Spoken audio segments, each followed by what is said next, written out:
Biasa sama. Tugasnya sama tapi guru kita beda. Oh, Kita oke, dari oke. kelas bahasa, mereka dari kelas IPA. Oke. Santai aja, silahkan. Kalau ada pertanyaan, ada yang ingin diketahui mengenai agama Buddha, ya silahkan.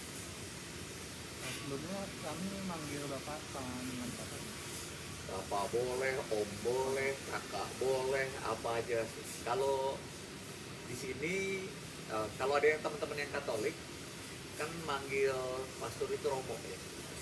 Kita juga sama, cuma kalau di kita terbalik. Jadi yang dipanggil Romo itu seperti saya yang juga memang berkeluarga gitu. Jadi kalau biku kita panggilnya Bante, kira-kira begitu. Jadi ya bebas aja, kalian nyamannya panggil apa, santai aja. Jadi Bapak sendiri itu kayak ngomong apa? Enggak, kalau Romo di Katolik itu, kalau di agama Buddha lebih ke seorang biku. Rambutnya dicukur, pakai jubah, nah itu sama, karena mereka juga sama, komitmennya sama, tidak menikah, menjalani kehidupan inilah, gitu ya, selibat. Gitu. Nah, kalau di Kristen Katolik ada prodiakon kan ya, nah saya lebih cenderung prodiakon. Di sini ada sebutan Daya kesabar. Om. Kalau boleh tahu nama Om siapa? Nama saya Prandi, lengkapnya Prandi Wijaya. Kalau kami kan dia kalau juga di Kristen itu nggak boleh beragama di orang Ya. Kalau sebenarnya alasan nggak boleh nikah itu kira-kira apa?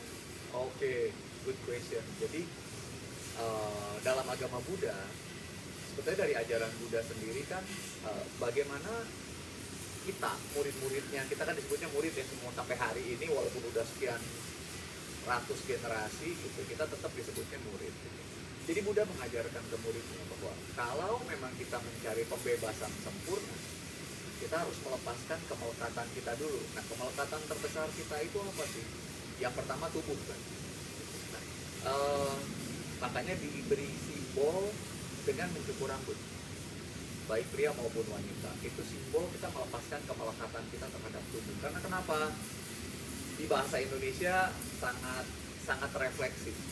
Rambut itu terutama untuk wanita disebut mahkota, gitu. Jadi bahkan kita melepas gitu, keindahan tubuh kita lepaskan.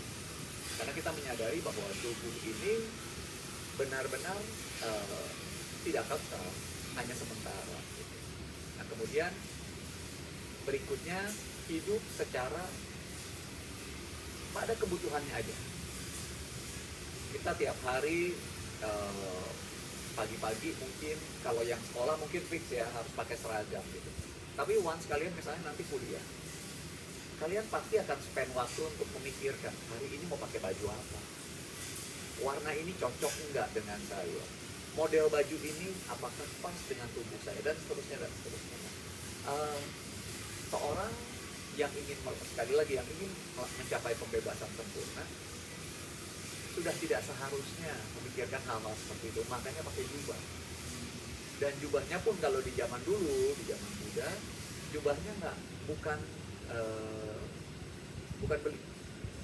Jadi jubah ini pilihannya persembahan umat atau dijahit sendiri. Kalau dijahit sendiri, kainnya harus diperoleh bukan dari hasil pembeli. Jadi apakah kain bekas atau kain yang sudah memang tidak terpakai atau kain yang memang sudah dibuang.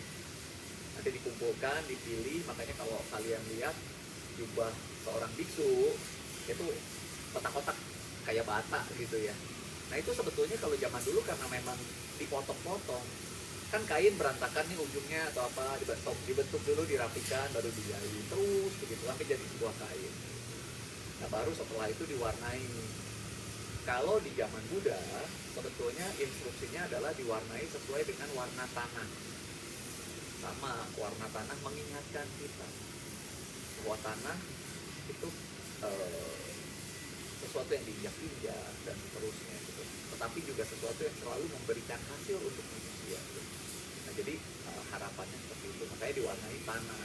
Nah Nah cuma karena keterbatasan bahan, zaman dulu kan nggak kayak sekarang ya, beli bahan pewarna very easy. Bagi zaman sekarang pakai handphone, klik-klik datang ke rumah. Gitu. Zaman dulu enggak, jadi biasanya dari getah pohon. Nah nggak selalu getah pohon ini warnanya sama, makanya kalau kalian lihat di masa sekarang pun bergantung dari mana.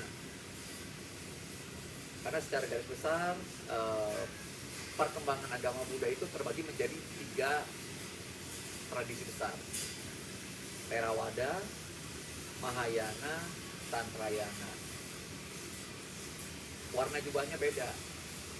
Bahkan di Theravada sendiri ada yang coklatnya cenderung agak muda, ada yang tua, ada yang kemerahan warnanya. Bukan sengaja sebetulnya, karena zaman dulunya di wilayah tertentu ya adanya pewarnanya warna itu mengenai jubah. Lalu akhirnya kenapa harus hidup selibat? Sama, yang paling sulit dilepaskan dari kita sebagai manusia itu ikatan kita dengan keluarga. Apalagi ada yang udah punya pacar, sama pacarnya. Kalau yang sudah nikah sama suaminya, lalu kemudian kalau udah punya anak sama anaknya, itu kemelekatan yang sangat kuat, sangat sulit diatasi. Sehingga pilihan terbaik adalah tidak memiliki ikatan. Itu kenapa bahwa seorang biku biasanya tidak menikah. Kenapa saya katakan biasanya? Karena ada tradisi tertentu, misalnya tradisi Tantrayana yang secara spesifik nggak semua juga, ada beberapa katakanlah aliran gitu, aliran kecil yang mengizinkan untuk bikunya berkeluarga, ada juga, tapi sangat kecil. Secara umum bisa dikatakan seorang biku tidak menikah. Saya dengar itu banyak kayak harus melepaskan ya mengenai dunia. Kalau menurut Bapak sendiri, saya secara keseluruhan agama Buddha itu mempelajari mengenai apa ya? Saya secara keseluruhan menjelaskan mengenai apa? Sebetulnya simpel. Jadi kalau mau dirangkum, agama Buddha itu mengatakan begini: sabe papasa caranya usalasa upasapa dan sakita parioda panang etang Buddha nusasana. Itu dalam bahasa Pali. Artinya kira-kira jangan melakukan kejahatan apapun, perbanyak kebajikan, sucikan hati dan pikiran. Itulah ajaran semua Buddha. Sesederhana itu. Tapi kalau mau dielaborasi lebih jauh, sebetulnya masing-masing dari poin ini punya penjelasan yang sangat kompleks, yang sangat detail. Contohnya, jangan berbuat jahat. Kita harus tahu dulu yang dimaksud dengan perbuatan kejahatan itu apa. Untuk umat rumah tangga adalah perbuatan yang tidak melanggar sila. Dalam agama Buddha kita punya sila. Sila itu komitmen, katakanlah begitu. Komitmen untuk umat-umat yang menikah itu cuma ada 5. Tidak membunuh atau menyakiti makhluk lain, tidak mengambil apapun yang bukan milik kita dan tidak diberikan, menghindari kegiatan seksual yang salah, tidak mengucapkan kata-kata yang tidak benar, tidak mengkonsumsi hal-hal yang bisa menyebabkan lemahnya kesadaran dan menimbulkan ketakutan. Ini yang dimaksud jangan melakukan hal-hal yang di luar itu. Secara sederhana seperti itu. Karena ada lebih jauh lagi nanti, ada dasa punya Kiriyawatu, 10 landasan perbuatan baik. Jadi perbuatan baik itu apa? Ada nanti dibahas juga mengenai tindakan-tindakan yang disebut tindakan-tindakan salah itu apa aja dan seterusnya. Tapi kira-kira agama Buddha mengajarkan bahwa ya hidup itu harus bermanfaat untuk orang lain. Itu ya. Jadi makanya jangan berbuat jahat terhadap orang lain. Yang kedua ya tadi harus menghasilkan. Makanya harus berbuat kebajikan.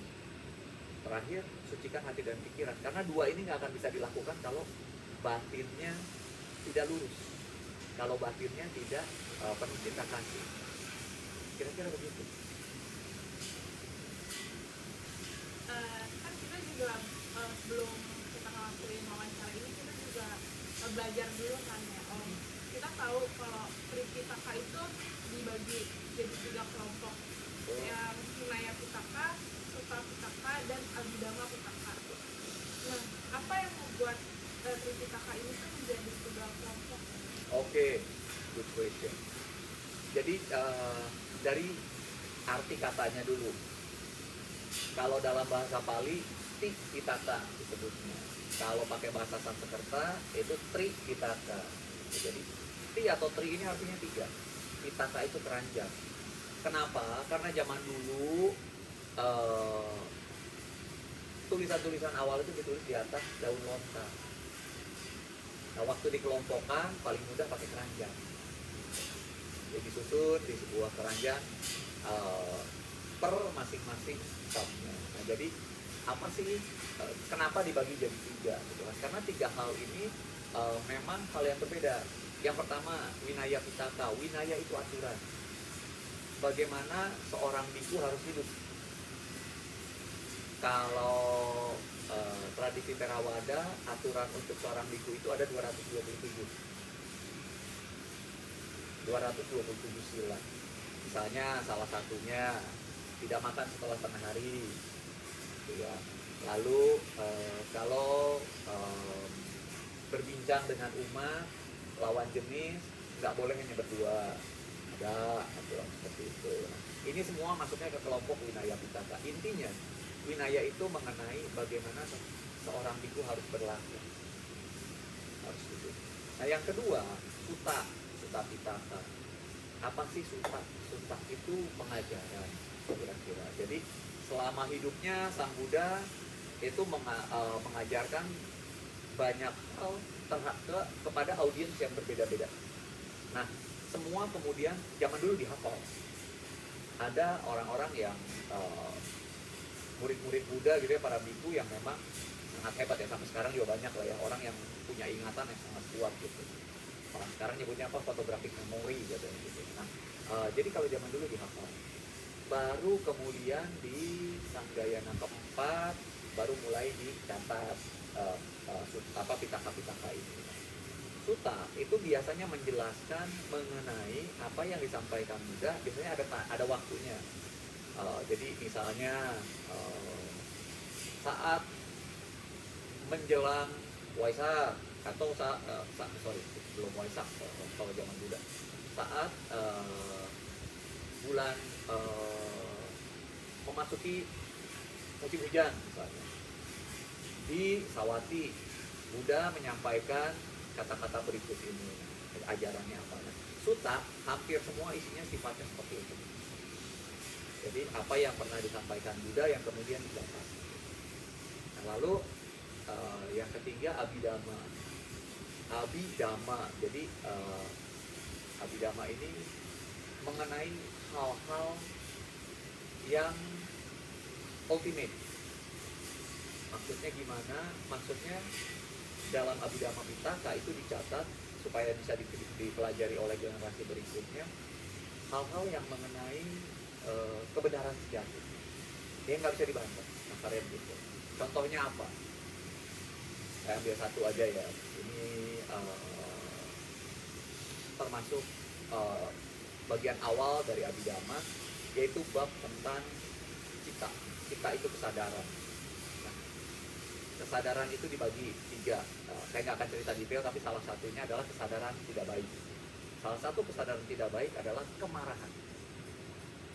Kemarahan, apakah itu terjadi kepada seorang di dalam batin seorang wanita, seorang pria, seekor binatang, atau siapapun, sifatnya sama. Nggak akan pernah beda. Anda marah sama Anda marah. Kenapa sama?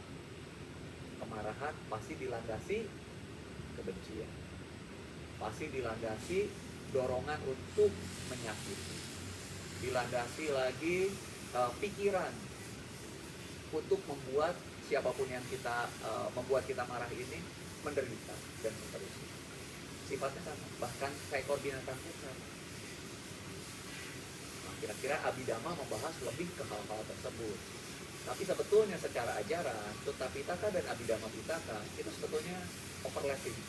Maksudnya gini, di Sutta Pitaka pun dijelaskan, tetapi tidak sedetail dan sekomprehensif di Abhidhamma Pitaka. Makanya kenapa disebutnya Tolkien. Semoga menjawab ya.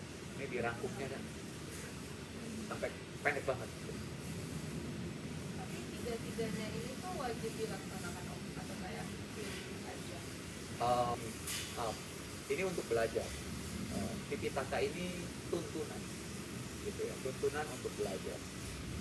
Karena di Sutta Pitaka sendiri kan banyak di dalamnya itu ada yang disebut Nikaya. Nikaya itu kalau diterjemahkan sekarang mungkin apa ya, buku gitu. Jadi Sutta Pitaka itu satu keranjang, tapi di dalamnya banyak buku, puluhan. Gitu. Setiap buku ini memiliki detail masing-masing.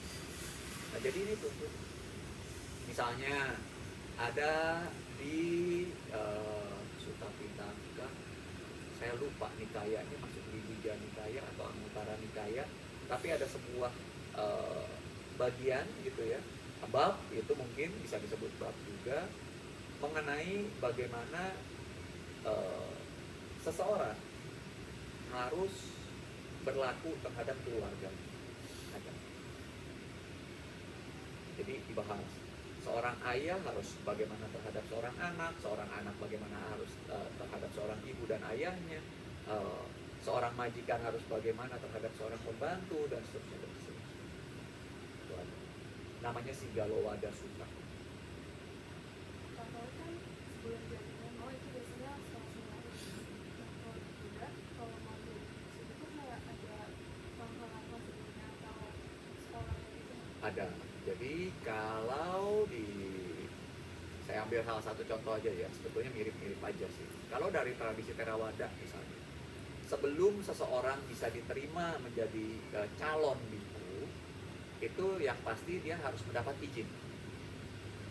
Kalau dia belum menikah, dia harus mendapatkan izin dari orang tua, bahwa orang tuanya memang mengizinkan dia untuk menjalani ya kehidupan suci.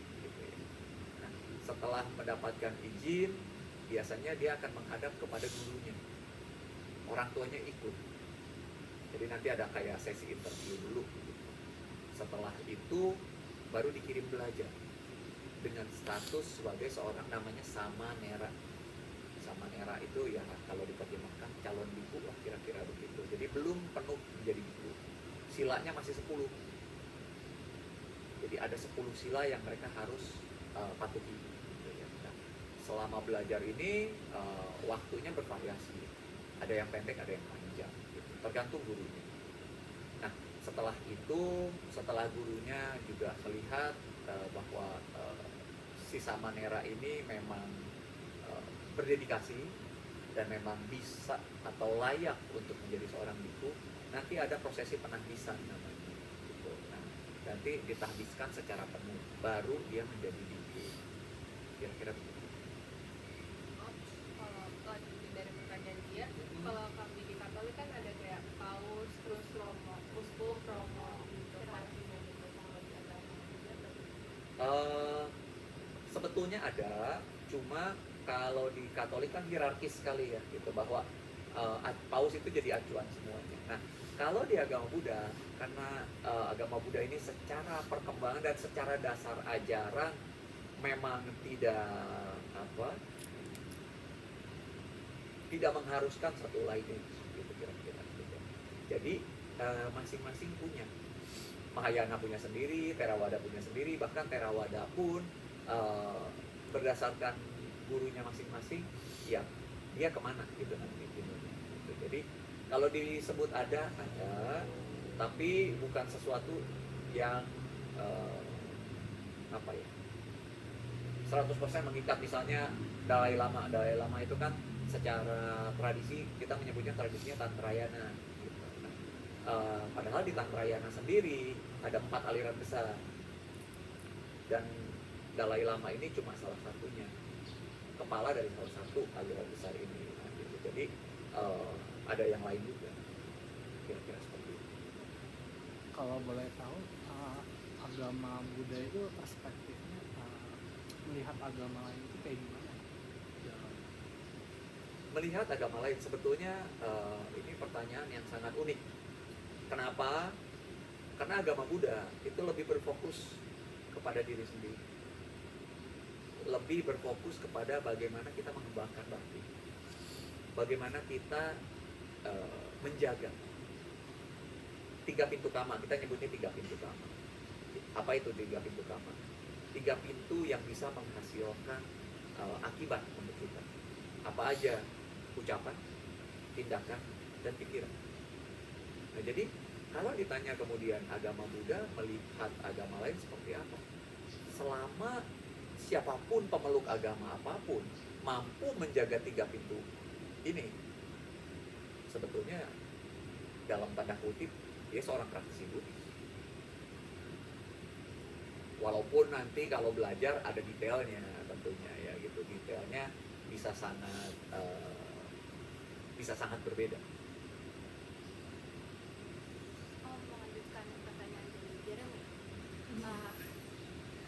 Sebenarnya kami penasaran, kan kalau Indonesia kan negara yang multikultural, banyak orang yang agamanya beda-beda kan. Lanjutin dari pertanyaan Jaren, dalam menciptakan relasi dengan umat beragama lain, kalau di Wihara Ekayana sendiri, tindakan atau perbuatan konkret yang pernah atau mungkin akan dilakukan untuk membangun relasi itu ada? Kita itu cukup aktif ya di kegiatan-kegiatan sosial untuk sekitar. Lalu kita juga tergabung dalam beberapa forum, forum lintas agama, terus ada beberapa forum lain. Jadi intinya sebetulnya kami di Wihara Ekayana Serpong sangat sangat respect dan sangat menghargai perbedaan. Nggak usah keluar dulu. Bahkan di dalam agama Buddha seperti tadi saya katakan ada 3 tradisi besar. Nah, Ekayana Serpong ini pendirinya itu meyakini bahwa tidak perlu fokus kepada perbedaan. Justru yang harus kita fokus adalah kepada apa yang sama. Nah, semangat ini, spirit ini kita bawa juga untuk keluar. Jadi kembali lagi, misalnya tadi dengan teman-teman yang agamanya beda, selama spiritnya kebaikan, untuk kami ya kita sejalan. Kira-kira seperti itu. Nah, yang paling konkret sih kita donor darah kita pasti rutin, gitu ya. Itu kan bentuk kepedulian kita juga. Gitu.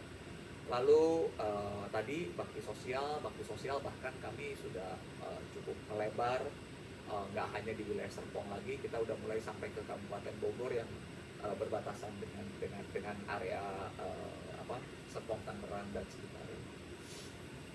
Kira-kira seperti itu. Saya penasaran, kalau misalkan saya mau juga, tapi saya yang dari tanggal bilangnya sejalan dengan aliran, maksudnya ajaran yang bisa menjadi dan maksudnya kalau misalkan saya sebenarnya juga, apakah saya yang udah mengikuti ajaran ini bisa kayak masuk ke surganya juga? Nah, ini yang mungkin agak unik ya secara Buddhis. Karena gini, kalau dalam agama Buddha siapapun bisa masuk surga. Dan ya mohon maaf saya tidak bermaksud meruncingkan sedikit perbedaan.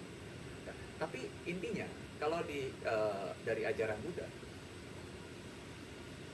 surga ini baru alam kebahagiaan di level tengah, katakanlah begitu. Nah, jadi siapapun yang mampu menjaga sila, siapapun yang mampu menjaga 3 pintu kama tadi, dia bisa masuk surga. Jadi nggak ada syarat khusus, kan?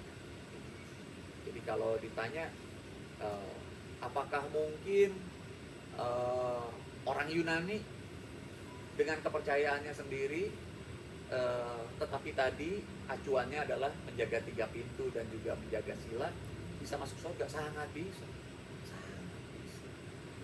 Nah, bedanya untuk seorang umat Buddha yang memang belajar, surga ini bukan tujuan.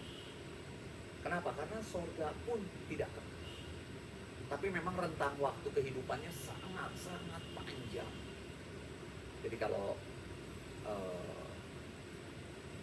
alam alam sorga tingkat pertama, katakanlah begitu ya. Jadi ada 3 tingkatan. Tingkat pertama itu ada 6 alam, 6 alam sorga.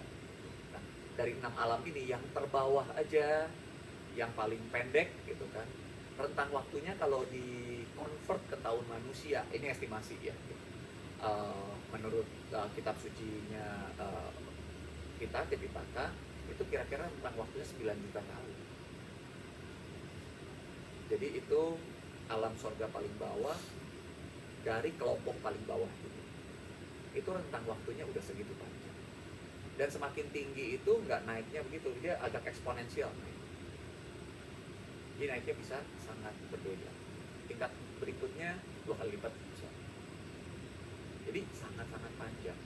Sehingga kalau yang ini pemikiran saya sendiri. Saya kadang berpikir bahwa mungkin kan kalau dalam bahasa Buddhis makhluk-makhluk yang berhasil masuk mencapai alam surga ini disebut dewa. Tapi jangan diterjemahkan sebagai dewa yang mungkin kalian suka lihat di kelenteng, walaupun tidak terlepas juga gitu ya, mungkin aja gitu. Nah tapi dewa ini cuma istilah gitu kan. Dewa itu kira-kira terjemahannya seorang yang baik gitu. Kalau dewa ya laki-laki yang baik, dewi ya wanita yang baik, kira-kira begitu. Nah alam ini kadang-kadang disebut juga alam dewa, kadang disebut alam surga, kadang disebut alam dewa, sama aja. Nah jadi intinya, karena kehidupan begitu panjang di alam ini, sehingga makhluk-makhluk ini merasa hidupnya jadi abadi. Itu bisa, itu sangat bisa. Padahal kalau ultimate goalnya seorang Buddhis gitu kan, itu adalah mencapai keseimbangan batin yang dikenal sebagai nibbana atau nirwana. Jadi kalau nibbana atau nirwana ini bukan sebuah alam, tapi sebuah kondisi di mana batinnya sudah tidak lagi terguncang oleh kondisi apapun. Susah, senang, dia udah gak terguncang. Dia damai. Nah itu sebetulnya ultimate goal. Ya. Kalau tadi Om bilang yang paling bawah kira-kira 9 juta tahun itu, mereka kan bakal naik lagi ke alam selanjutnya. Nah, ini kita berkenalan dengan konsep kelahiran di agama Buddha jadinya ya.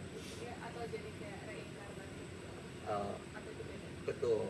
Jadi sebetulnya kurang tepat istilahnya kalau reinkarnasi, karena reinkarnasi itu dari makhluk satu ke makhluk yang sama gitu, cuman berpindah aja kan kira-kira gitu. Tidak, agama Buddha lebih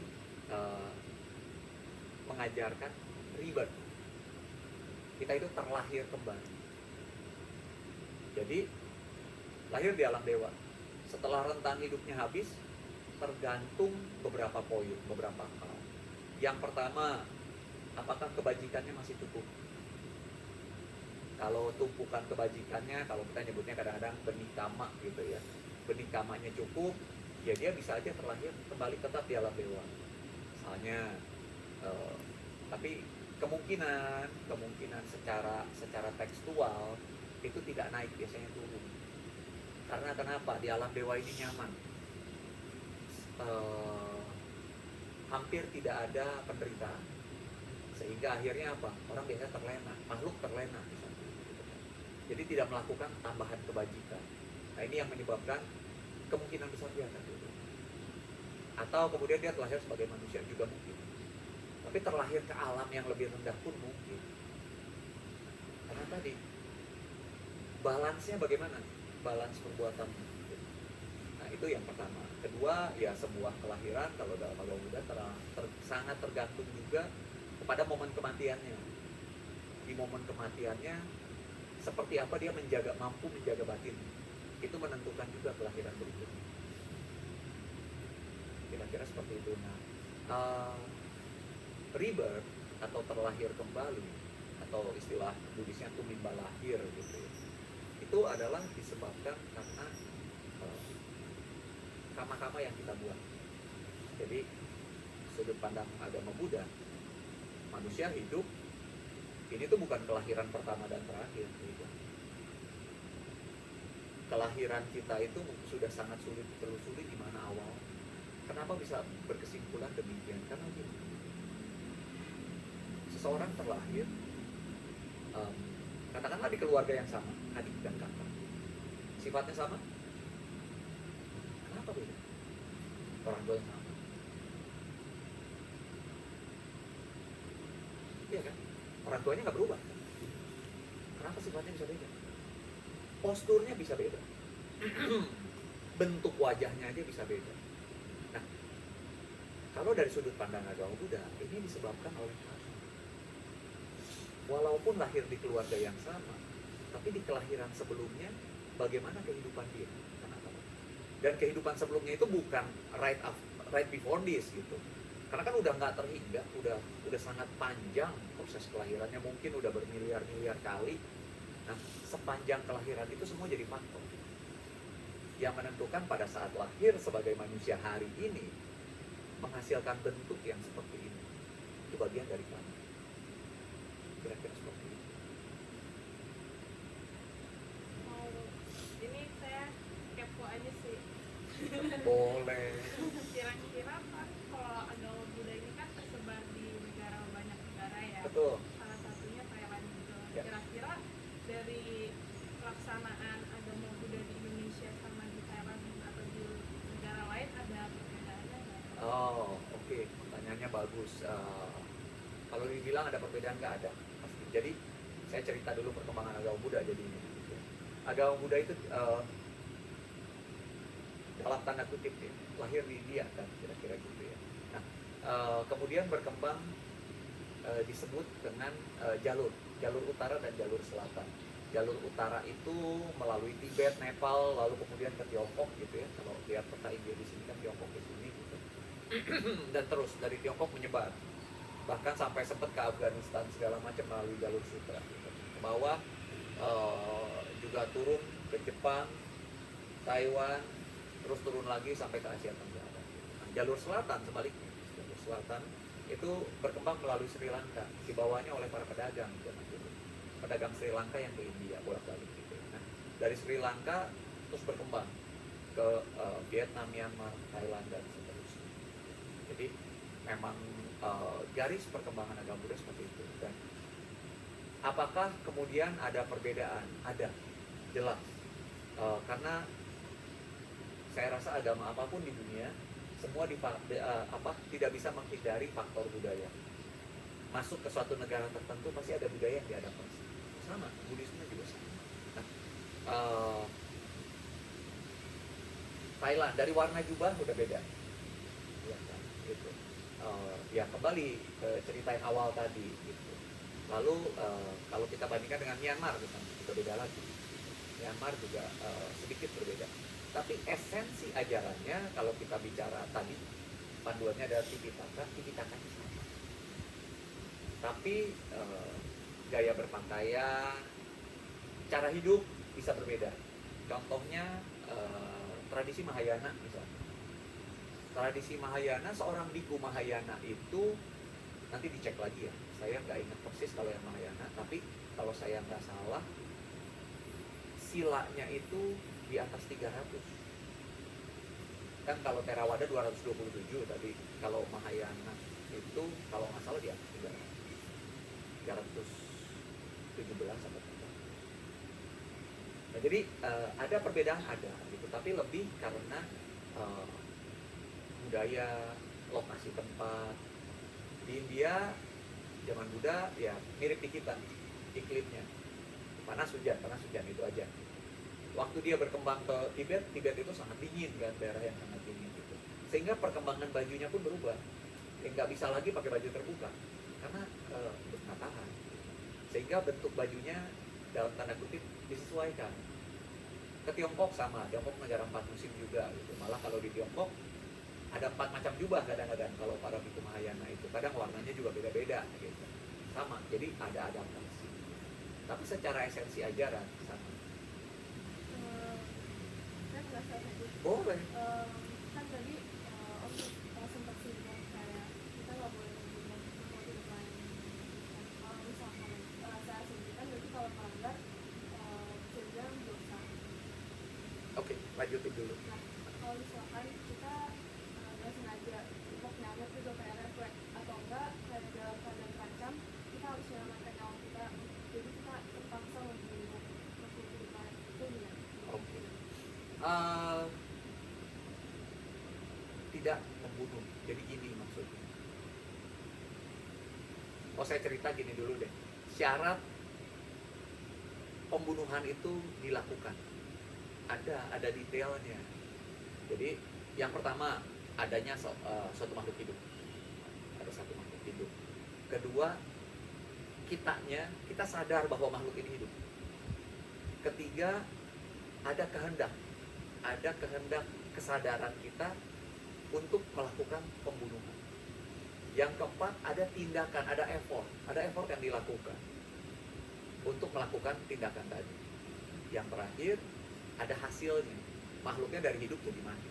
Kalau ini semua terpenuhi, maka pelanggaran terhadap sila pertama, berarti kita membunuh. Nah, ini menjawab pertanyaan yang pertama. Kalau nggak sengaja, kan nggak ada cetana, nggak ada dorongan, nggak ada kehendak untuk melakukan pembunuhan. Ya, Anda tidak melakukan pembunuhan sebetulnya secara Buddhis. Nah, lalu yang tadi, kalau kepepet, kalau kepangsa, ini sebetulnya kalau secara tekstual tetap membunuh. Nyamuk misalnya, saking kita udah terbiasa, mati. Nah, walaupun kita merasa kita itu melakukan pembunuhan ini karena refleks, tapi sebetulnya bukan. Kita punya kehendak untuk membunuh nyamuk ini karena kita merasa terganggu. Itu pasti ada. Nah, jadi tetap itu sebuah pembunuhan. Lalu kalau kepepet sama juga, misalnya kita diserang serigala gitu. Antara ya bertahan hidup, kalau kita bertahan hidup ya kita harus membunuh si serigala itu. Tetap itu sebuah pembunuhan. Nah, cuma bedanya gini. Secara Buddhis, apapun yang kita lakukan dengan kesadaran, dengan kehendak, akan menghasilkan benih kama. Benih kama inilah yang kalau mendapat kondisi yang cocok, dia akan berbuah, baik ataupun buruk sama. Membunuh pun sama. Nah, jadi kita kalau melakukan pembunuhan karena tadi ya karena kepepet,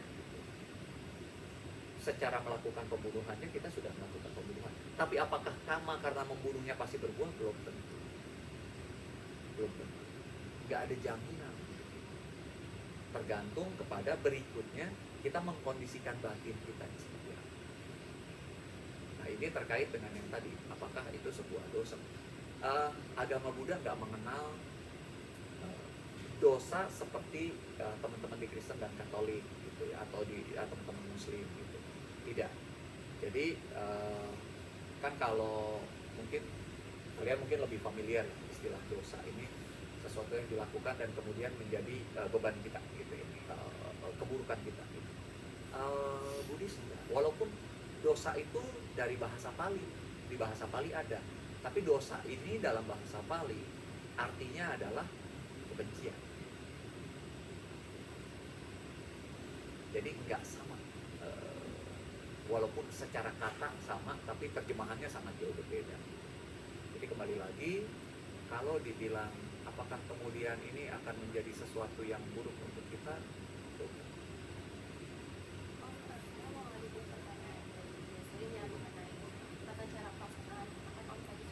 Diceritakan kalau di negara lain itu seperti ini. Nah, kalau di Indonesia sendiri tata cara beribadah yang berbeda itu seperti apa? Oke, Indonesia ini dalam tanda kutip saya katakan beruntung. Kenapa? Karena hampir semua tradisi itu ada di Indonesia. Kalau kita lihat Thailand misalnya, Thailand itu boleh dibilang tradisinya yang paling kuat hanya Theravada. Itu mungkin 90% gitu dari umat Buddha di Thailand itu semua dari tradisi Theravada.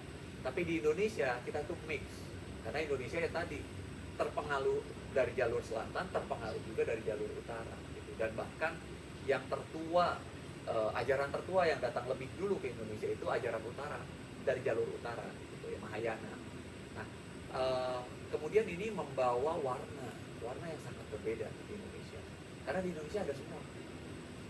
dan beberapa seperti contohnya Wihara Ekayana Serpong itu tidak membatasi. Jadi di sini mau praktek Theravada ada, mau praktek Mahayana ada, mau praktek Tantrayana pun silahkan, bisa. Contoh paling sederhana, tradisi utara, karena yang paling berpengaruh di Indonesia itu datang dari Tiongkok, guru-gurunya, maka pelafalan sutranya itu Mandarin. Nah di Theravada nggak ada. Di Theravada lebih cenderung pakai bahasa Pali. Nah di sini dua-duanya ada kebaktiannya. Jadi Indonesia ini sangat kaya kalau secara itu, karena kalau Tantrayana lebih pakai bahasa Tibet. Nah jadi di Indonesia sangat berwarna, sangat unik prakteknya, dan sejauh ini umatnya juga unik. Kenapa? Karena kadang ada umat yang minggu ini saya mau ke Wihara Theravada, minggu depan saya mau coba ke Wihara Tantrayana. Itu pun kalau di secara ajaran Buddhis nggak ada masalah, karena prakteknya sama. Lalu saya mau belajar meditasinya meditasi Chan. Chan itu kalau bahasa Jepangnya Zen. Nggak apa-apa juga, karena ternyata secara praktek juga sama, tidak berubah. Nah, jadi Indonesia sangat berwarna secara praktek, tidak didominasi oleh salah satu. Kan tadi Om bilang di sini campur-campur kan. Nah, itu tuh cara pembagian ibadatnya tuh gimana, kayak ada hari khusus, kayak kami kan Katolik Minggu gitu. Sama, jadi di sini kebaktian rutinnya hari Minggu. Hari Minggu itu dibagi dua. Sesi pagi jam 8.30 sampai jam 9.30 itu Mahayana, jadi pakai bahasa Mandarin. Nanti jam 10 sampai jam 12 itu kebaktiannya bahasa Bali. Umat silahkan pilih nyamannya di yang mana. Itu cuma beda bahasa aja. Ada beberapa perbedaan lain, tapi bukan sebuah perbedaan yang sangat signifikan. Praktek misalnya, Mahayana lebih juga cenderung menekankan mengenai praktek vegetarian. Kenapa praktek vegetarian? Supaya kita mengurangi pembunuhan. Dalam tanda kutip, kita kan penyebab pembunuhan juga. Karena kita banyak mengkonsumsi daging, kita secara tidak langsung kita menjadi penyebab pembunuhan. Jadi dengan kesadaran bahwa semoga makhluk-makhluk ini tidak menderita untuk kita, kan? Mahayana ini menekankan pentingnya bervegetarian. Tapi Theravada enggak. Theravada vegetarian itu opsi aja. Dilakukan boleh, nggak dilakukan juga nggak apa-apa. Jadi ya ada perbedaan-perbedaan kecil lain, tapi bukan perbedaan yang esensial.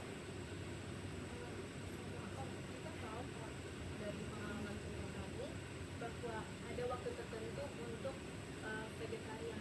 Apakah itu memang ada di ajaran agama Buddha atau cuma sekedar karena momen seperti puasa supaya saudara cepat sembuh? Oke, dua-duanya sebetulnya, karena balik lagi, agama apapun sangat terpengaruh oleh budaya. Nah, di budaya Tionghoa itu kalian familiar ya, penanggalan Tionghoa itu kan disebutnya penanggalan lunisolar, gabungan antara penanggalan matahari dan penanggalan bulan.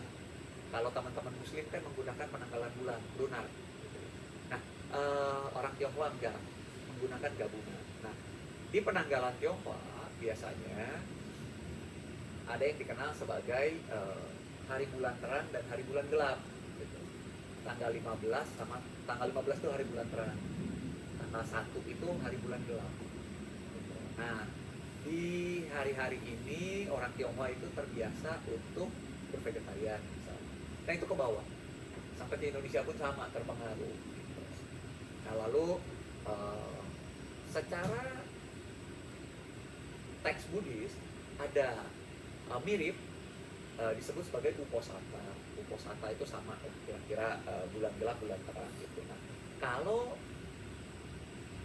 praktisi tradisi Theravada saat bulan gelap bulan terang ini yang dilakukan bukan bervegetarian, tapi apa yang disebut hatha sila. Jadi berpegang kepada 8 sila. Salah satunya sila ke-6 itu tidak makan setelah tengah hari. Jadi jam makannya hanya dari jam 6 pagi sampai sebelum jam 12 siang, kira-kira begitu. Nah, jadi ini dipengaruhi oleh budaya, ya dipengaruhi oleh budaya, dipengaruhi kebiasaan juga. Kalau yang Mahayana tadi kebiasaan orang-orang Tionghoa gitu ya. Tapi intinya sebetulnya itu sebuah pilihan, boleh dilakukan, boleh tidak. Lalu yang tadi pertanyaan berikutnya, kalau ada keinginan, ada niat, misalnya ada saudara kita yang sedang sakit, apakah kita bisa juga? Bisa. Itu kita disebut sebagai mendedikasikan kebajikan. Gitu. Kita melakukan kebajikan, kita dedikasikan kebajikan ini, semoga mempengaruhi siapapun si teman kita yang sedang sakit. Bisa, itu juga bisa. Oh, berarti vegetarian itu kan tergantung dari ajaran vegetarian atau enggak? Bukan ajaran ya, lebih cenderung ke opsi yang dipilih. Nah, karena Mahayana pun kita mungkin lebih cocok menggunakan kata menganjurkan, dianjurkan untuk bervegetarian. Tapi kemudian kalau misalnya si umatnya, aduh saya nggak bisa deh kalau vegetarian, ya udah nggak apa-apa juga. Itu bukan kewajiban gitu. Bukan kewajiban betul. Oh, berbeda antara Mahayana itu masuk aliran dalam agama Buddha atau perbedaan tata laksana? Saya mungkin lebih nyaman menyebutnya perbedaan tradisi dalam agama Buddha. Jadi masih agama Buddha, tapi tradisi prakteknya ada sedikit perbedaan-perbedaan.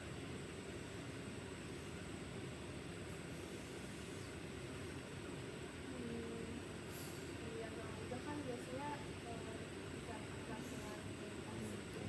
Ya.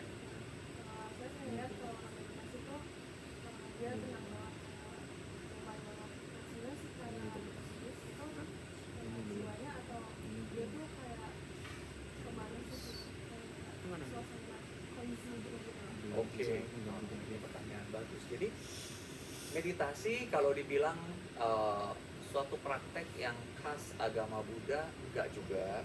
Karena meditasi ini sebetulnya dari zaman sebelum Buddha pun sudah ada. Praktek Hindu sebetulnya. Bahkan mungkin sebelum Hindu, praktek pertamaan.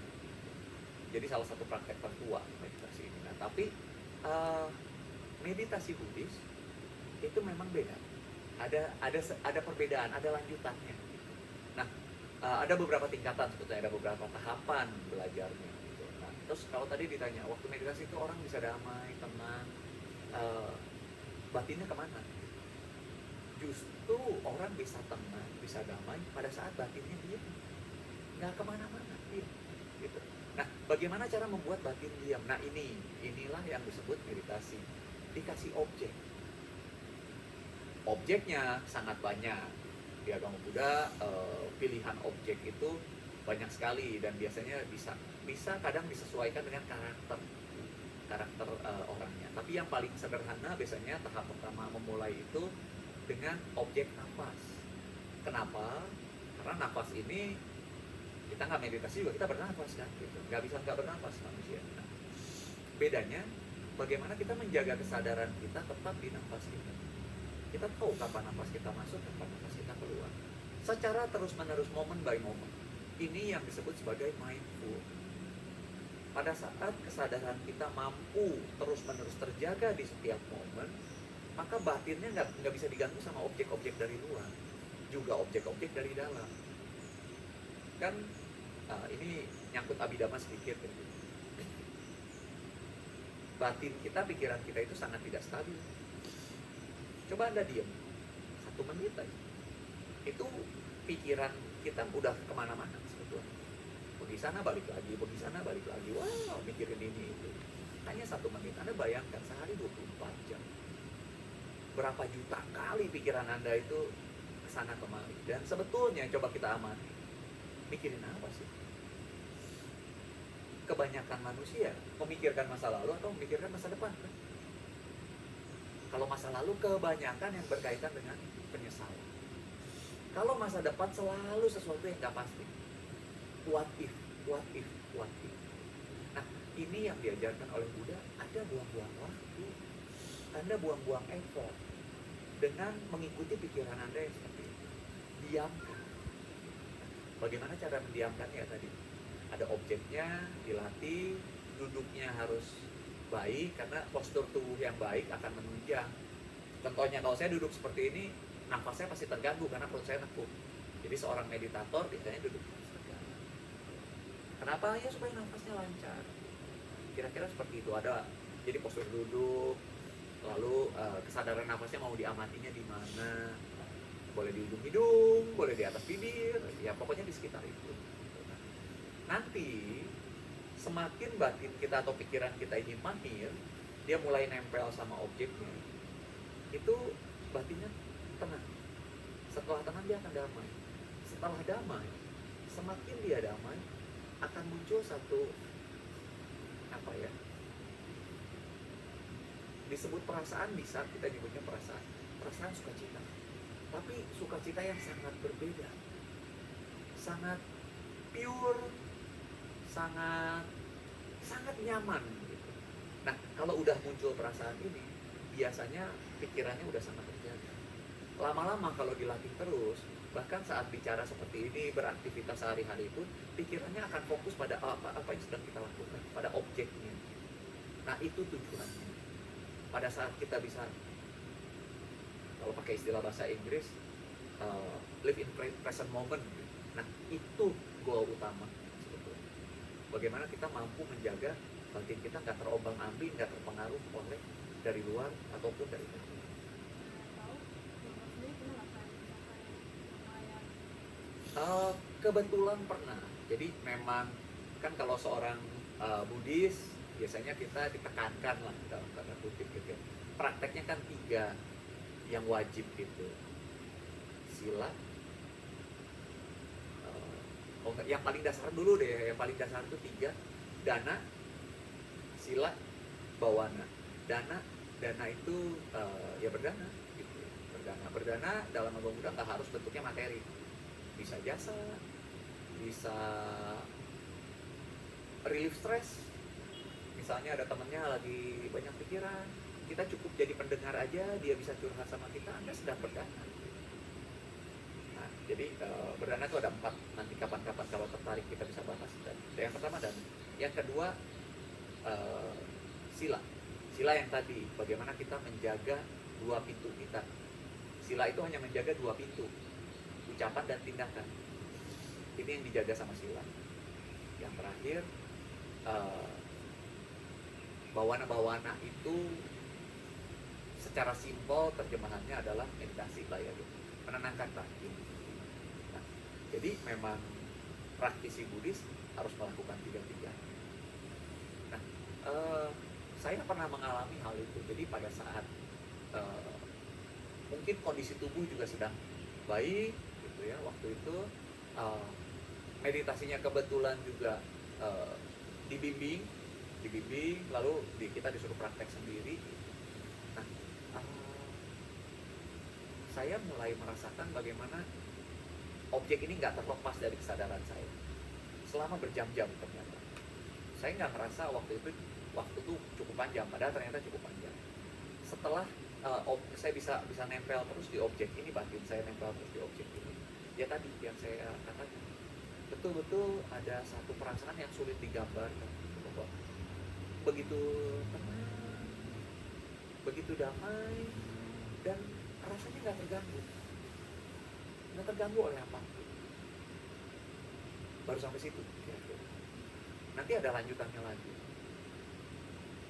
Nah, makanya kalau secara Buddhis, meditasi itu biasanya disarankan punya guru, karena ya tadi, sampai ke tahap tertentu, sampai di pencapaian tertentu butuh bimbingan. Kalau enggak takutnya ya tadi, kayak saya misalnya mulai merasakan kebahagiaan, akhirnya terikat kepada enjoyment ini gitu. Meditasi saya nggak akan berkembang lebih lanjut, dia akan diam di situ. karena terus mengikat kebahagiaan itu tadi. Harusnya nggak boleh, harus lanjut lagi, dilepas aja gitu. Kira-kira begitu. Oh, terkait meditasi, biasanya berapa lama sih meditasinya untuk mencapai sebuah ketenangan? Sebetulnya sangat subjektif kalau meditasi, dan sangat bergantung kepada seberapa mahir si meditator ini. Kalau pemula, saya baru mengalami hal yang tadi saya ceritakan itu setelah duduk kurang lebih 3 jam. Meditasinya kebetulan meditasi duduk. Meditasi ada 4, ada duduk, ada berdiri, ada berjalan, ada berbaring. Saya waktu itu melakukan meditasinya duduk. Kira-kira mungkin ya mendekati jam ketiga. Nah biasanya kalau guru-guru meditasi saya mengatakan memang demikian. Untuk praktisi-praktisi awal memang masih membutuhkan waktu yang cukup dulu, karena kenapa? Ya tadi batinnya masih bergejolak gitu kan. Dari awal duduk tuh ya pikirannya masih lari sana, lari sini gitu. Pelan-pelan baru dia mulai terarah, mulai dia lari lagi, diam lagi. Sampai lama-lama baru dia diam. Jadi itu wajar. Tapi untuk praktisi-praktisi yang sudah mahir, para biku misalnya yang memang mereka setiap hari melakukan selama berjam-jam gitu. Ada yang kurang dari 30 menit itu udah mencapai. Udah sampai di titik itu. Karena udah terbiasa gitu. Bahkan banyak meditator yang sangat mahir itu begitu duduk, matanya tertutup, batinnya mulai diarahkan kepada objeknya, dalam hitungan menit dia udah nempel di objek. Bisa juga. Semakin terlatih akan semakin cepat. Kalau dalam waktu 3 jam tadi itu kan pasti ada hambatan dong, kayak Banyak misalkan banget. kaki kram, kesulitan itu jadinya gimana? Biasanya anjuran dari para guru yang pertama cari posisi duduk dulu. Jadi sebelum kita mulai langsung mengenali objek kita, sebetulnya enggak, kita disarankan untuk cari dulu posisi di mana kita bisa bertahan dengan duduk untuk cukup lama, untuk waktu cukup lama. Contoh, kalau nggak tahan duduknya sila, ya duduknya begini nggak apa-apa. Tapi dicari posisi yang kita akan bisa bertahan cukup lama. Itu pertama. Kedua, relaksasi. Jadi waktu meditasi tubuhnya harus full relax. Dari ujung kepala sampai ujung kaki harus semua relax. Relax tapi dalam postur yang benar. Jadi nggak gini, karena ini akan menghambat nafas gitu. Jadi tegak tapi relax, kita nggak tegang. Seperti itu. Jadi ada cara-caranya. Dari mulai posisi duduk dulu. Setelah posisi duduk, biasanya tadi pikirannya kan masih kemana-mana nih, masih liar gitu. Nah, si pikiran dulu diamati. Sebelum kita lari ke objek, pikirannya dulu. Sampai pikirannya pelan-pelan ya, dia makin tenang. Nah, baru seudah pikirannya cukup tenang, batinnya udah nggak terlalu lari-lari, baru mulai diarahkan ke objek. Jadi ada prosesnya. Tapi betul, hambatannya banyak banget. Pegel, tetap pegel kok gitu. Nah, tapi waktu kita mulai masuk ke apa ya, kalau saya bilangnya mungkin stage benar-benar yang kita sebut sebagai meditasi, di mana hanya ada kesadaran dan objeknya gitu, pengamat dan objeknya, itu sebetulnya tubuh nggak berasa lagi. Maksudnya rasa sakit, rasa pegal itu nggak terasa. Tapi sadar, harus sadar, karena kalau kesadarannya lari, biasanya di stop sama gurunya, biasanya di stop, nggak boleh terusin. Meditasi itu about menjaga kesadaran, bukan untuk menjadi tidak sadar. Mungkin saya penasaran, kenapa umat Buddha itu kalau nulis alam itu hobi? Ini terkait budaya juga, jadi nggak cuma umat Buddha. Kalau misalnya lihat paparan-paparan kuno, bahkan sekarang ada yang dibikin video gitu ya. Orang-orang timur, nggak cuma orang India gitu kan, orang Tiongkok, orang Indonesia juga loh, gitu kan. Orang Indonesia, orang Thailand, Jepang, membungkuk itu bagian dari penghormatan kan. Nah, sebetulnya lebih terkait itu. Sehingga ya karena berkembangnya di budaya timur akhirnya ya seperti saya katakan pasti ke bawah. Beda dengan misalnya Kristen Katolik, karena berkembangnya kan di negara Barat gitu ya, di mana cara menghormatnya berbeda. Gitu. Kira-kira begitu, terpengaruh oleh budaya setempat. Kan kalau kita orang Indonesia gitu ya, kalau ketemu orang yang lebih tua salaman pun kita kan, nah, itu memang budaya. Gitu. Orang Chinese sama dari zaman kuno gitu kan. Kalau ketemu orang kan, kalau di zaman sebelum Konghucu itu seperti penghormatan. Orang Jepang udah jelas gitu kan, dia pasti bow. Jadi ya terpengaruh juga. Kata Om, orang berinkarnasi sampai berjuta-jutaan tahun gitu kan. Nah, reinkarnasi itu sendiri apakah ada batasnya atau kayak ada akhirnya? Dan kalau misalkan ada, apa yang terjadi kepada seseorang itu yang telah mencapai akhir dari reinkarnasi? Oke, bukan reinkarnasi ya, rebirth. Jadi kalau Buddhis sebetulnya lebih cocok istilahnya rebirth. Apa sih bedanya? Kalau reinkarnasi itu contohnya gini, dari manusia lahir lagi jadi manusia. Itu reinkarnasi.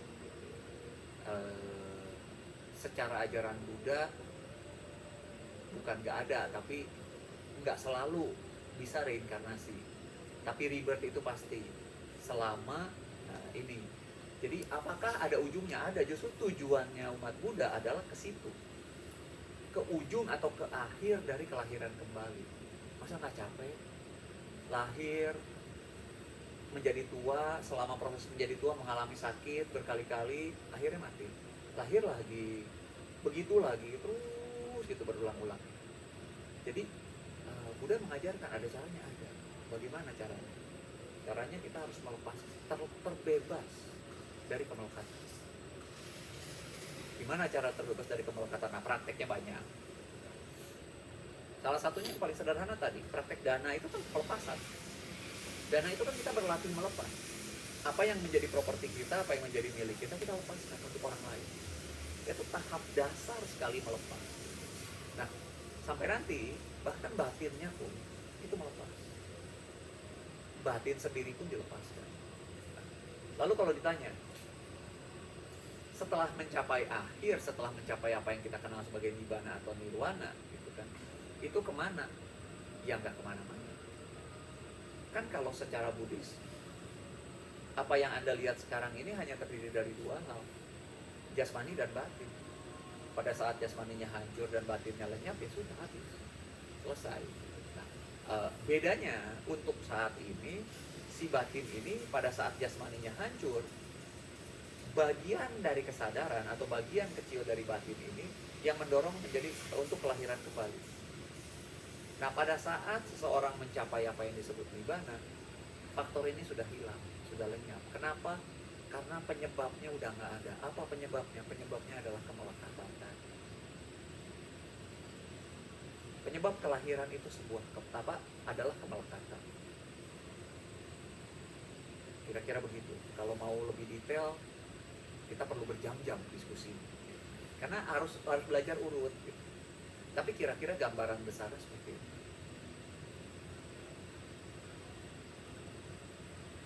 Kalau dari kelompok kami sih, Oke.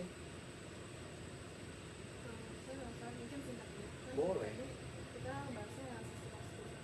Ah. Dan kalau di Katolik kan yang sisi jahatnya itu ada namanya iblis atau setan. Kalau di Buddha sendiri apakah ada sebutan tertentu dan wujudnya tuh kira-kira kayak gimana? Oke, ada. Kalau di Buddhis kita nyebutnya Mara. Mara ini ada 5 jenis. Yang paling signifikan dulu aja lah ya. Dari 5 ini yang makhluk cuma satu. Namanya Dewa Putamara. Jadi ada makhluk yang memang dia senangnya ganggu. Mengganggu apa? Mengganggu kesadaran-kesadaran baik. Gitu. Memang kecenderungannya seperti itu. Dan dia adalah dewa di salah satu dari 6 alam yang tadi saya cerita, dia yang tertinggi. Gitu. Jadi dewa dari alamnya, dari kelompok paling bawah, tapi dari 6 alam itu di alam yang tertinggi. Memang kecenderungan dia seperti itu. Gitu. Lalu 4 sisanya apa? Jadi ada kilesa mara misalnya. Kilesa itu kekotoran batin. Contohnya apa kekotoran batin? Kekotoran batin itu kebencian, iri hati, itu semua kekotoran batin. Ini juga marah kalau secara Buddhis. Jadi tidak melulu harus makhluk. Bahkan kita sendiri pun ternyata memiliki dan mengandung. Batin kita ini mengandung hal-hal yang negatif. Kenapa? Sebetulnya muaranya akan kembali ke melekatan. Karena gini, kenapa kita bisa iri sama orang lain? Kebanyakan orang iri hati karena merasa kehidupan dia lebih baik dari saya. Dia punya sesuatu yang saya nggak punya. Selalu seperti itu kan. Iya. Hal ini munculnya dari mana? Dari keinginan. Keinginan ini munculnya dari mana? Dari rasa haus akan sesuatu yang menyenangkan. Ini kalau dilakukan berulang-ulang akan mempengaruhi batin kita. Nah, bayangin batin kita itu selama jutaan bahkan mungkin miliaran kali kelahiran terus menerus mengalami hal seperti itu, sehingga itu akan selalu muncul di batin kita. Nah, itu kilesa mara, macu mara kematian. Karena kenapa? Orang kebanyakan takut sekali dengan kematian. Padahal kematian justru satu-satunya hal yang pasti dalam kehidupan ini. Kan pasti. Kita sakit belum tentu gitu ya. Ada orang yang sepanjang hidupnya mungkin ngalamin katakanlah 100 kali sakit. Ada yang 1000 kali. Ada yang mungkin cuma 5-10 kali. Mungkin aja. Tapi kematian definisi pasti dialami. Tapi orang kenapa begitu takut dengan kematian? Ini juga mana? Ini juga menghasilkan sesuatu yang ya kemelekatan terhadap kehidupan. Balik lagi kan. Jadi begitulah kita. Secara sudut pandang Buddha, kita manusia ini selalu melekat sama hal-hal begini. Selalu melekat sama hal-hal yang menyenangkan untuk indera-indera kita. Contoh, senang nonton drakor. Salah satu faktor orang senang nonton drakor adalah artis dan aktornya, ya kan. Ganteng, cantik. Coba Anda bayangin nonton drakor tapi pemerannya semua jelek. Mungkin nggak semenyenangkan ini. Nah, iya, bahkan dari panca indera kita aja, kita itu mencari sesuatu yang terus-menerus untuk menyenangkan indera kita. Rasa sama, lidah kita itu terus-menerus mencari kan? Mencari rasa yang ini enak, tapi kayaknya ada yang lebih enak. Nah, rasa inilah yang disebut rasa kehausan. Kalau ini kita ikuti terus, gitu kan? Ya tadi kalau menurut Buddha ya Anda akan terus berada di lingkaran kelahiran ini, nggak bisa terbebas. Padahal panca indera ini memuaskannya hanya untuk sesaat. Contoh, punya keinginan, misalnya pengen punya handphone baru. Pada saat beneran dapat handphone baru, bahagia nggak? Bahagia. Tapi pertanyaannya berapa lama bahagia? Sehari, seminggu, sebulan, setahun. Setelah itu apa? Muncul lagi keinginan yang sama kan? Pengen lagi handphone yang baru. Nah, ini yang disebut kehausan dalam agama Buddha. Padahal kalau kita kembali ke esensinya, secara fungsi nggak berbeda. Nah, kita belajar mengenai hal-hal ini sebetulnya dalam agama Buddha. Bagaimana melihat segala sesuatu itu kembali kepada esensi. Cukup di esensinya aja. Kenapa? Makanya para biku yang tadi berpakaian secukupnya, makan secukupnya, penampilan pun benar-benar hanya secukupnya. Ya. Kalau di agama Buddha itu ada syarat tertentu nggak untuk masuk ke agama, untuk menjadi Buddha gitu? Syarat untuk memeluk agama Buddha, katakanlah begitu. Sebenarnya disebut syarat khusus tidak ada. Yang pasti kalau secara Buddhis, kalau memang mau menjadi seorang Buddhis harus mempelajari ajaran itu aja. Jadi ada istilah dalam bahasa Pali itu ehipasiko.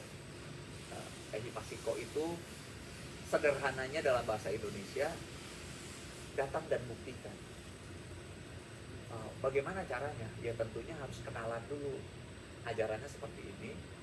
Setelah itu coba kita praktekkan. Benar nggak nih gitu, yang diajarkan guru ini? Karena Buddha sendiri mengatakan jangan mengikuti Buddha hanya karena sosok. Jangan mengikuti Buddha hanya karena pintar berkata-kata. Jangan mengikuti Buddha hanya karena misalnya penampilannya yang luar. Kita diajarkan untuk coba praktekkan ajarannya. Betul nggak? Kalau memang betul, jalankan, lanjutkan. Tapi kalau memang enggak, ya nggak usah. Jadi kira-kira seperti itu. Prakteknya tentunya step by step gitu ya. Yang paling sederhana biasanya kalau secara ritual kita menyatakan perlindungan aja, berlindung kepada Buddha, Dharma dan Sangha gitu. Apa itu? Buddha adalah sosok gurunya gitu kan.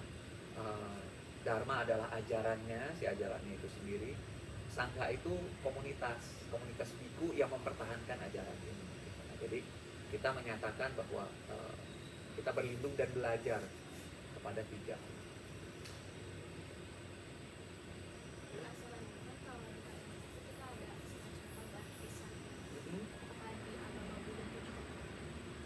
Kecuali Anda menjadi biku, sebetulnya kalau umat biasa nggak ada. Walaupun beberapa praktisi lah ya, kayak di sini juga sama di Ekayana. Sebetulnya kalau disebut pembaptisan enggak, cuman penguatan batin, menyatakan perlindungan. Oh, jangan begitu. Jadi dibikinin sesi khusus gitu aja gitu. Tapi yang diucapkan ya sama aja, diulang juga gitu.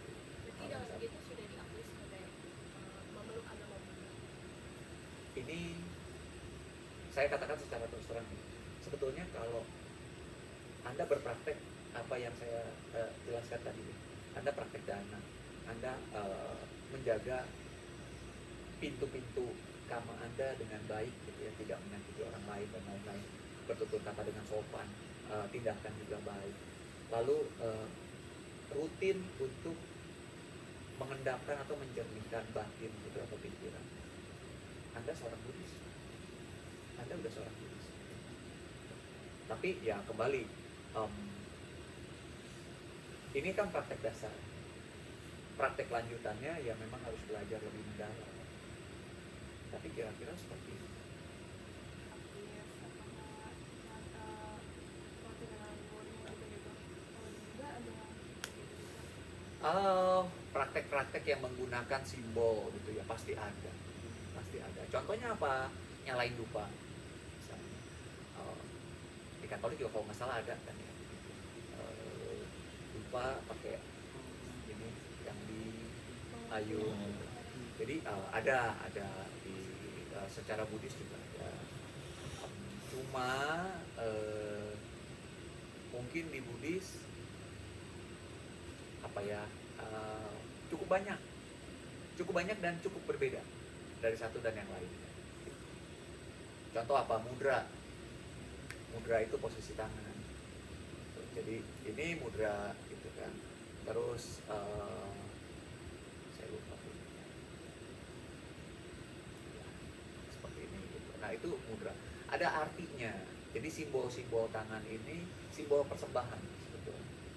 Jadi ini simbol penghormatan, lalu simbol penghormatan ini simbol persembahan bunga misalnya.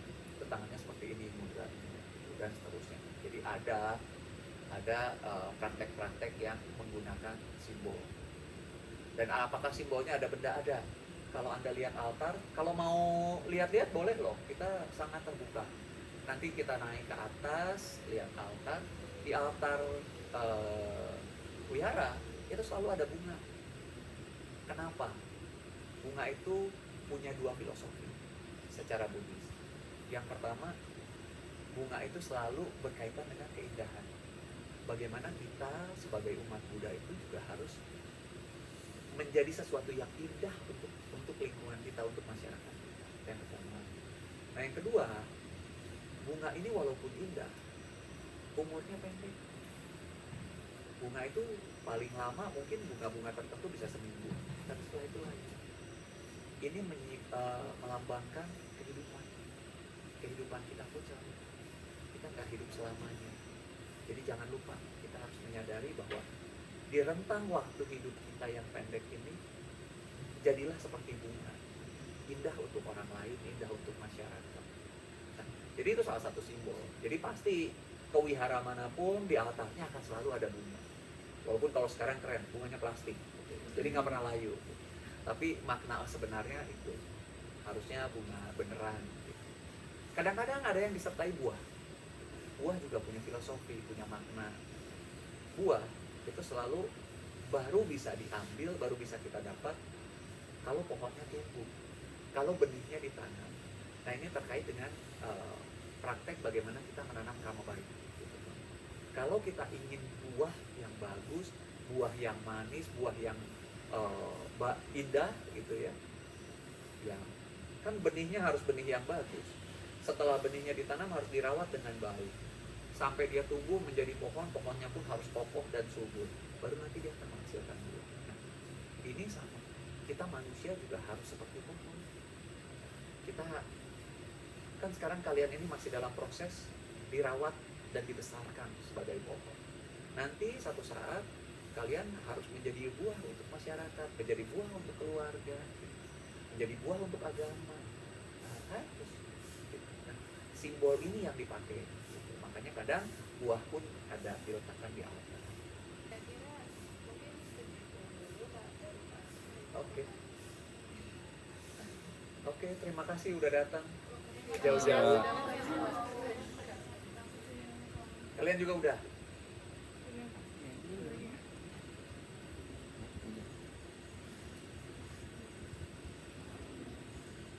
Saya penasaran lagi karena kebanyakan biksu kan biasanya laki-laki.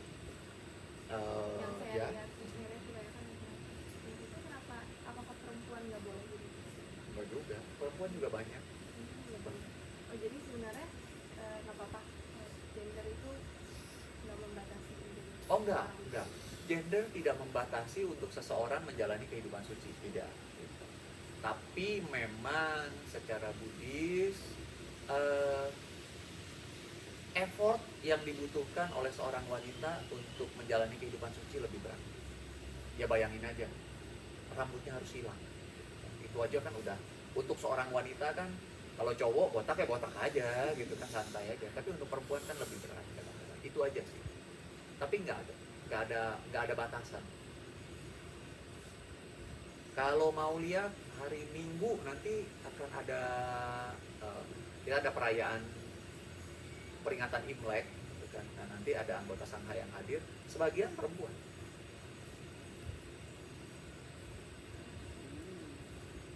Ada yang mau lihat ke atas? Boleh.